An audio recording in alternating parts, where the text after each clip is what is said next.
kunamata. Dai vacheka mamwe mafesi evanhu vari pano, and I cannot blame them. I know ndoziva zvazvinoita kunamata pasina mazizi. Chinonzwisa tsitsi ndechekutoti kumachechi kwakatozara vanhu vari kutokompromise. Anongoenda yanyaya yekungoendera kufadzawo vamwe. Yes, kumirawo namufundisi kuti chechi isazodzi nevanhu vashoma. But deep down chinyatsoziva kuti nyaya yatiri kufambira panapa kutora chokwadi ka chokwadi. Paswe uchiona kuti ka unogona kutoregerera kuenda kuchechi nauye kuti mumba hamuna muriwo. Utuna nhasi ndinotengesa. Why? Because unozviziva kuti kuchechi uko hakuna solution yematambudziko emba muno.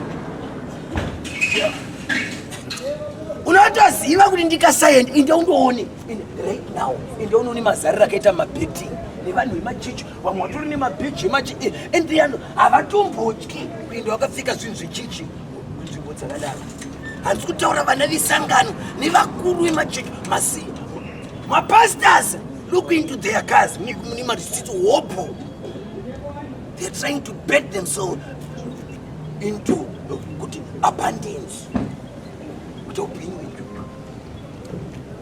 Kwete kuti vakainda ikoko nekuda, but nekuti Mwari achitisika haana kumbobvira aisa chinhu chinoita kuti munhu afarire nhamo. Masikirwo akaitwa munhu naMwari, nyangwe ukasamuudza achikura kuti unofanira kugarika, pane chiri maari chinomutuma kutsvaka rugare. Azorora achidawo rugare. Ndezvatakapiwa naMwari, masikirwo atakaitwa naMwari. You see, asi nhamo iri pakunge manje nekuda kwaSatani akauya panyika pana. Rugare ndo chinhu chisingawanikwe nyore. To be poor is for free, but to be rich is not for free. To be poor chingogara paoni zvinozviita zvega, but rugare harwuya zvichiti zvega. You need to work. Saka ndati chinonyanya kurwadza pakunamata. Kunamata baba pasina maresults ari kuuya. Muchiziva kuti kungosimbisana pano. But nyatsoziva kuti vana baba nanamai kutaura chokwadi ka. Ini usoro ukatotema. Ini kumhanya kuchipatara. Vamwe venyu munotoenda kune mamwe machechi amakavenga nditaya musingatipendi aya. Amunenge muchinyomba muri mudzimba dzenyu makawanda. Isati ndikukwashikira. But unotoziva kuti baba panapa kana chikamudoroka totonopfugama ikokuya. Apa manje ndakutaura nehama dzedu dzekupendakostal church, kumapendakostal church. Iko kumapendakostal uku tukwatonyanya kushata kwedu. Handisi kutaura nekuti nditiko ndopinde ikoko ndokwadopinda. Kana uri pano uchipinda pendakostal church, tiri pama 1. Musaonewa nekupendakostal chakanyanya kuzara kumapendakostal church. Idzungu. I'm telling you, kwetera vana vesangano chete navafundiswa vacho. Vafundiswa vacho. Yeah. Unozoti kuti idzungu, unotanga kuona kuti energy yavanoisa muprayer nekuita zvinhu zvavo nemaresults avanobudisa azvienderana. Yeah. To an extent yekuti vanotondokwereta masutuka ekuti vabhilivhise vamwe. Unoona? Vari kutondopinda muchikwereto vachiparidza Mwari anokweretesa. Mwari wavari kuparidza ari kuti ndakakuitai vakwerete, asi ndo vari kunokwereta. Wondoparidzira vanhu nekuvanyengeterera kuti muda kuti muzowa vakweretesa. Sei mufundisi makapfeka sutu yekukwereta? So nyaya yandiri kuda kuti munyatsokunzwisisa vana baba nanamai. Maoparetero anoita Mwari navanhu. Inzwa kubatikana kana munamato wako usiri kuunza maresults. Don't just sit back and relax. right? Wangwagara 40 days dzemutsanyo hakuna chabuda zvinhu. After year, and the life is getting worse. Pane nguva yaunofanira kufambira nyaya idzi kuti chii chiri kuitika panyaya dzekunamata kwenyu. Ko vamwe munozvifambisa sei pakunamata kwenyu kunoti mukanamata munowana mari zaudza zvirikufamba sei?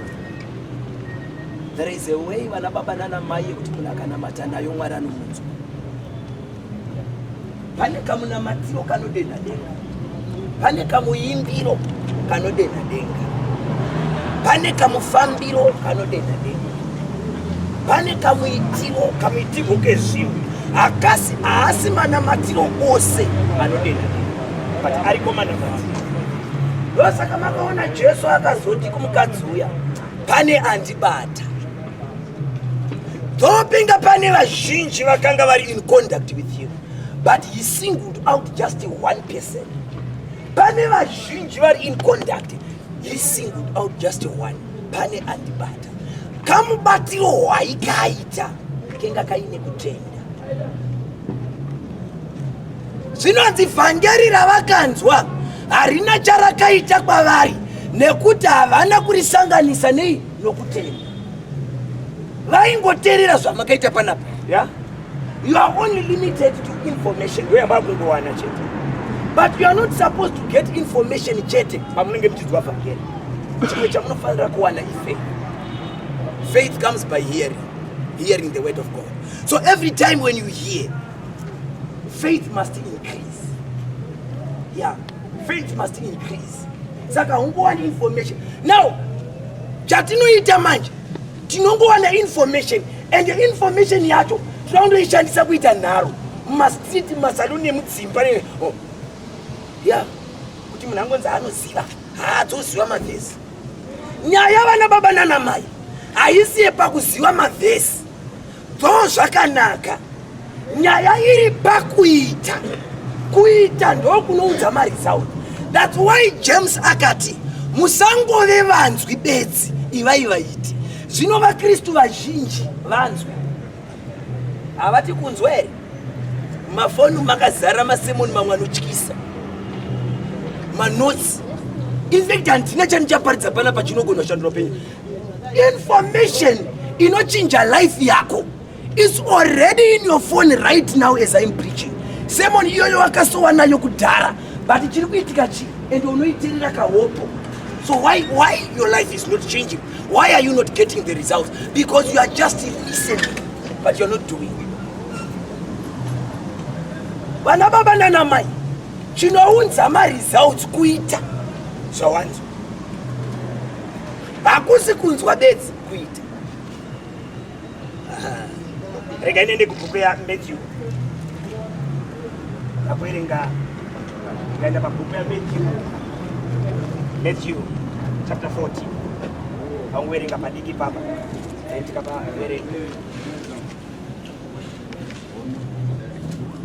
Ini hangu ini vanhu vaMwari muchatondirekera. Inini kana kunamata kukashaika maresults zvotoita problem. Because nyika pachezayo ukaenda kuclinic vakakurapa ukadzoka futi nesame sickness vanokurifera kuchipatara kuna doctor. Havarambi vachingokurapa. Nyika world system inozviziva kuti izvi kaizvi no chirwere chakuda samwe.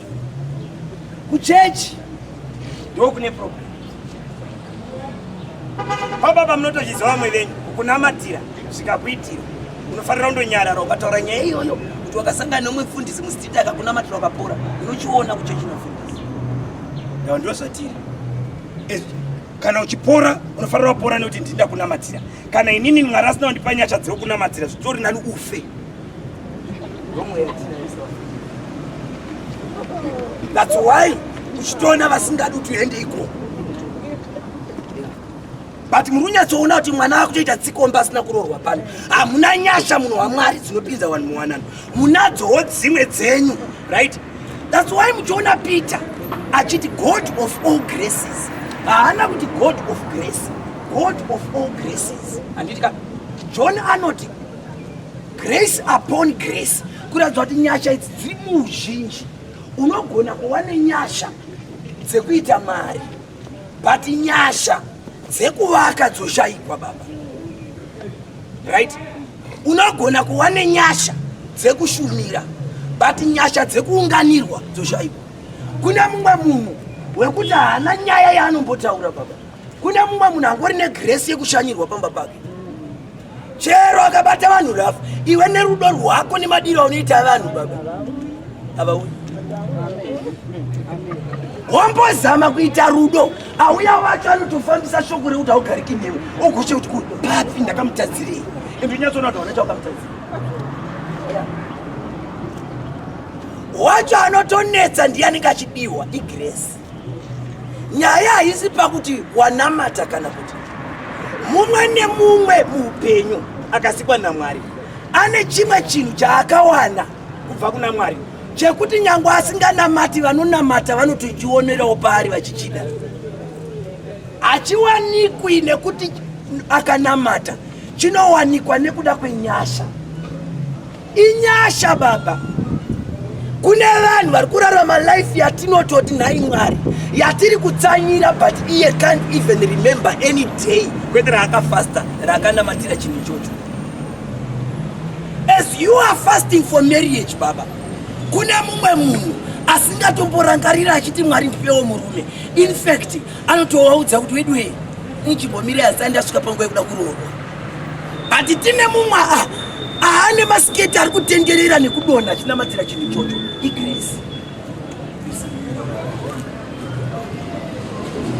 So kuti tizvigamuchire sevanhu vaMwari kuti wedwe pana mufundisi mingi vandakaona kuchechi kwavo kunochatwa zvisingamboiti. Mwana chigwenda ikoko ngodo chirega nditovafonere kuti namatirewo mwana hazvibudi izvozvo. Unowana baba chipatara chisina mishini yekenza chiri busy kucheka nemabhanga. When waendesai vanhu kukaranda ndova nemishini. Panapa imimi munogonawo zvechikosoro. Vechikosoro vachauya pano nema vanongoda kuramba varipo chete. Vanhu vachifa baba. Ndozvatiri kuita mwacheto. Rega ndiverenge Matthew Baba verse 23. And after he had, Matthew chapter 14 verse 23, and after he had dismissed the crowds, he went up on the mountain by himself to pray. When evening came, he was there alone. So sometimes it's good to be alone, praying to God. Jesus practiced these things. But the boat by this time was a long way from the land, beaten by the waves, for the wind was against them. And in the fourth watch of the night, he came to them walking on the sea. But when the disciples saw him walking on the sea, they were terrified and said, "It is a ghost." And they cried out in fear. But immediately Jesus spoke to them, saying, "Take heart, it is I. Do not be afraid." And Peter answered him, "Lord, if it is you, command me to come to you on the water." So, our title ye message yangu mashoma dakutaura, but title ye message yangu inoti kana muri ni Jesu itai kuti ndifambe pamusoro pemvura. Right? This was Peter. Kana muri ni Jesu itai kuti ndifambe pamusoro pemvura. Now iwewe you are not Peter. You are who you are. And iwewe Peter anga achirwa nemvura ndo yaida kumunyutsa. Right? Ari muchikepe nehama dzake vari kuda kunyudzwa nemvura. Jesu ndokuapia, vamwe ndokuona sekuti chinenge chipoko. Zvagara ndo zvazviri. Kana Mwari akauya pakati pevanhu, vamwe vanomuona namamwe maonerewo sezvamuri kuitawo kuna vamwe vanhu vaMwari chaivo vakadanwa naMwari. Handi vamwe vacho munovati masatanist, ye vamwe vacho munovati zvakati, ya zvenga zvakadaro. Nyangwe napavadzidzi pavakamuona vamwe vakati chipoko. Peter oga though asina kunyatsa kutenda zvakakwana, he needed to verify. Ndobva ati kana muri ni Jesu itai kuti ndifambe pamusoro pemvura. Alright? Saka iwewe nhasi uri pano hausi kurwa nemvura, uri kurwa nemhepo dzekumba kwenyu dzaita kuti usawanewo basa. dzaita kuti utadze kana kuvaka musha, vamwe venyu dzaita kuti usarohwe, vamwe venyu dzakugarisa murwere. Saka uri kuda kuona Mwari muarea yekuvaka, right? Mumwe uri kuda kuonera Mwari muarea yekuroorwa, mumwe uri kuda kuonera Mwari muarea yebasa. Saka unotaura uchiti kuti kana muri miJesu itai kuti ndiendewo kubasa, kana muri miJesu itai kuti ondipore, kana muri miJesu itai kuti mwana wangu apore, kana muri miJesu itai kuti ndivakewo. Uri kutaura sezvakaita Peter irwa nemvura akati kana muri miJesu itai kuti ndifambe pamusoro pemvura. Haana kubvunza kuti ndimi here, ari kuti tenderai kuti kugona kwenyu kuonekewo nemandiri. Nditendereiwo kuti nyasha dziri kukufambisai pamusoro pemvura dziuyewo kwandiri. Kana zvikaitika chokwadi ndinobva ndatenda kuti ndiJesu. Ndonyaya yanetsa vana baba nana mai. Tiri kunzwa nekuona Jesu, but charamba chatinetesa kuramba tikirwara asi tichinamata, kuramba tiri vakwereti asi tichinamata. Mwari akati ndakakuita mukweretesi but avakwereti. Mwari akati muchagara dzamusina kuvaka but ndimi rugara mudzimba dzevanhu.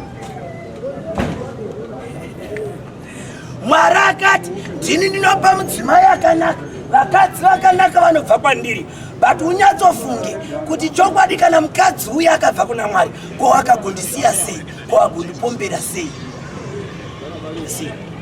Chinorwadza pakunamata vana baba nana mai kuraramiswa upenyu unopesanisana neshoko baba iwo neshungu.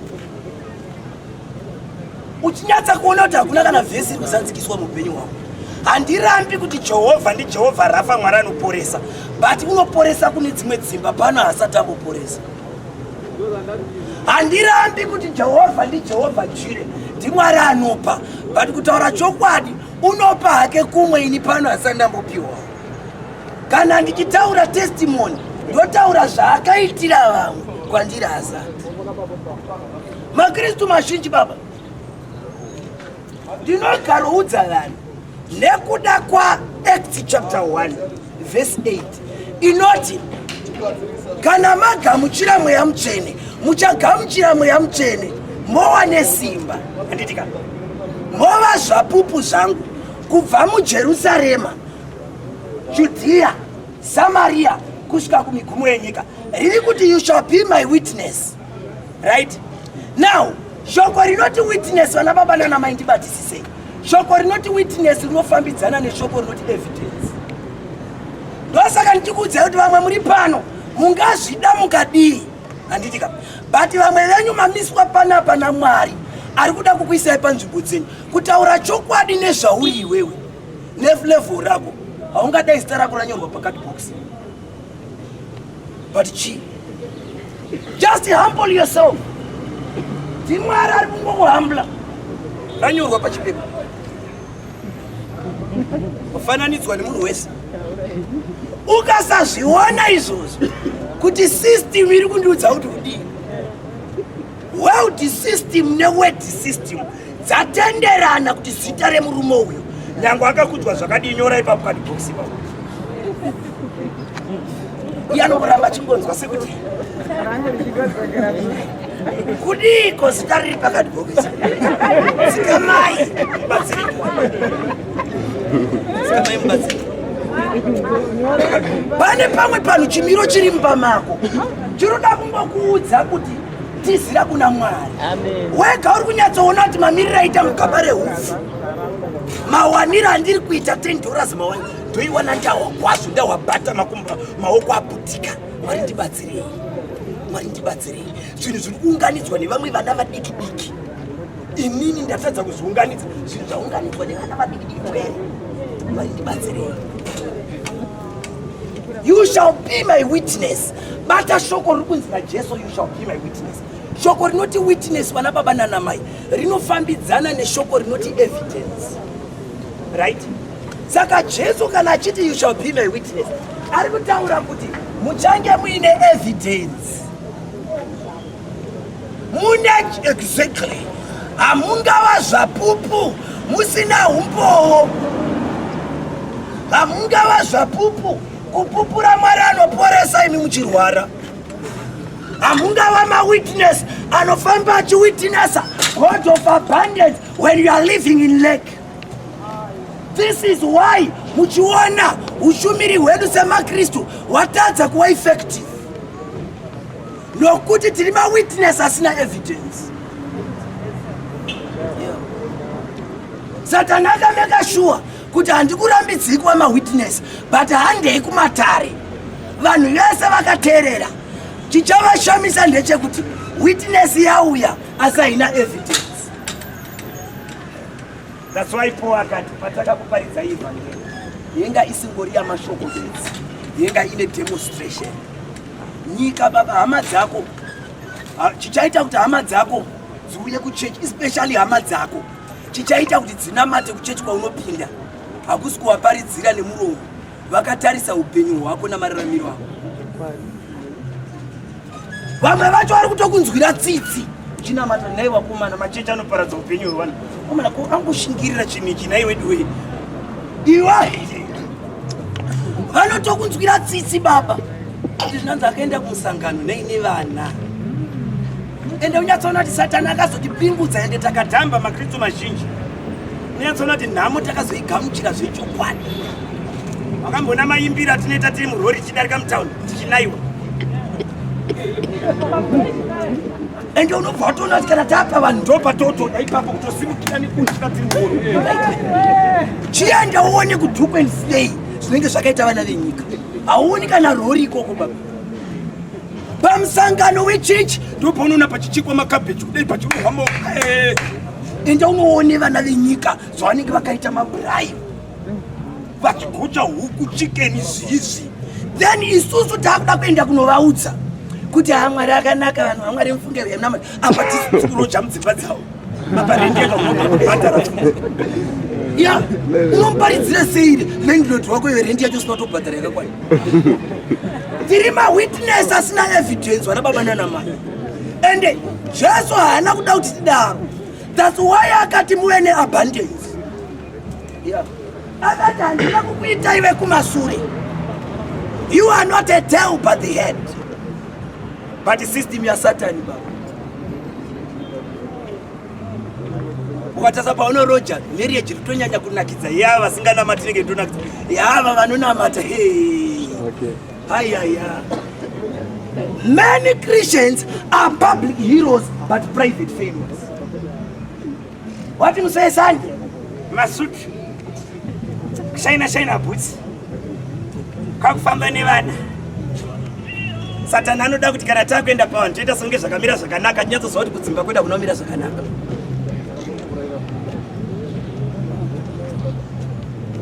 Vana baba nana mai chinamato chine maresults chipowerful.